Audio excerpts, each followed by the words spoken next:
आज हम बात करने वाले हैं एक ऐसी चीज के बारे में जो नए निवेशकों को तो सच में रात भर जगाए रखती है। वो है एसआईपी की बेस्ट डेट क्या है। हाँ, वही एसआईपी जिसमें लोग हर महीने एक तारीख चुनकर पैसा लगाते हैं और फिर पूरी जिंदगी सोचते हैं कि क्या मैंने सही डेट चुनी है या नहीं। कुछ लोग तो ऐसे कैलेंडर को घूरते जैसे 10 तारीख को पैसा लगाया तो 11 तारीख को करोड़पति बन ही जाएंगे। अरे ठहरिए, इतनी स्ट्रेस लेने की जरूरत नहीं है।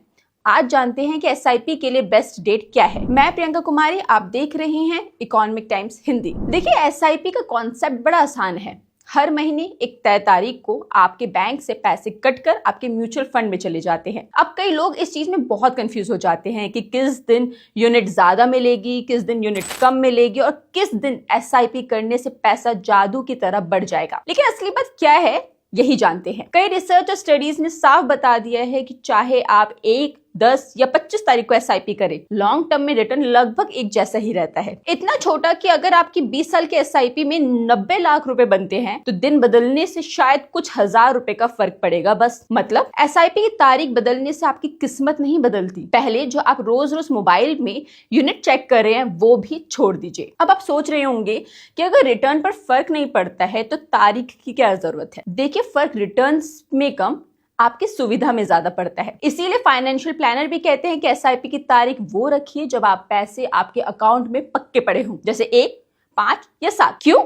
क्योंकि तभी सैलरी आती है। महीने के बीच में तो ईएमआई, किराया, बिजली का बिल, मोबाइल रिचार्ज और अचानक से आने वाले खर्चे सब मिलकर अकाउंट को ऐसे खाली कर देते हैं जैसे कुछ भी था ही नहीं और एसआईपी फेल हो जाती है। इसलिए सबसे आसान तरीका है सैलरी आने के बाद की तारीख चुनें और एसआईपी को ऑटो पायलट मोड पर छोड़ दे। अब एक और स्मार्ट तरीका भी है। अगर आप थोड़ा और स्मूथ रिटर्न चाहते हैं तो अपनी एसआईपी को एक ही दिन में मत डालें, इसे 2 या 3 हिस्सों में बांट दें। जैसे अगर आप 9,000 का इन्वेस्टमेंट कर रहे हैं तो महीने की 5 तारीख को 3,000, 15 को 3,000 और 25 को 3,000। इससे अलग अलग दिन अलग अलग एनएवी मिलेगी और मार्केट की छोटी मोटी गिरावट का फायदा भी मिल सकता है। अब बात करते हैं सबसे बड़ा सच ये है कि एसआईपी में असली पैसा डेट से नहीं, टाइम से बनता है। जितना ज्यादा समय आप एसआईपी जारी रखेंगे उतना बड़ा कंपाउंडिंग का मैजिक होगा। और हाँ, मार्केट गिरने पर एसआईपी बंद कर देना सबसे बड़ी गलती है। उस वक्त तो यूनिट सस्ती मिलती है, असली फायदा तो वही है। तो आज की बात एक लाइन में समझ लो, एसआईपी की तारीख सेट करने में दिमाग नहीं, डिसिप्लिन चलता है। तारीख वही रखें